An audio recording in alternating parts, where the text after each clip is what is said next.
என்னடா இது? இவனை பார்த்தா டாக்டர் மாதிரி இல்லையே. உங்களுக்கு என்னாச்சு?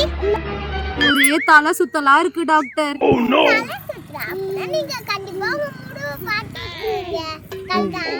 இவன் உண்மையாலுமே டாக்டரா இல்ல டாக்டர் மாதிரி நடிக்கிறானா? உங்களுக்கு அடுத்து என்ன பிரச்சனை இருக்கு? அதுவா டாக்டர்? நானே சொல்றேன். தலை சுத்துறா, மயக்க வருதா, பிபி இருக்கா? ஆமா டாக்டர், எப்படி கரெக்டா சொல்றீங்க? உங்களுக்கு இந்த பிரச்சனை இருக்குன்னா உங்களுக்கு கண்டிப்பா கல்யாணம் ஆயிருக்குமே. இப்ப அதுக்கு என்னதான் டாக்டர் தீர்வு? நீ அவனை டைவர்ஸ் தான் பண்ணணும். என்ன டாக்டர் சொன்னீங்க? இல்ல நான் மருந்து தர சொன்னேன். ஓ அப்படியா டாக்டர்? அட ஒரு நாளைக்கு புது கொஞ்சம் நைட் போடுங்க, காலையில போடுங்க, சாயங்காலம் போடுங்க, நான் தரேன். ஏங்க பீஸ் பண்ண போறீங்க?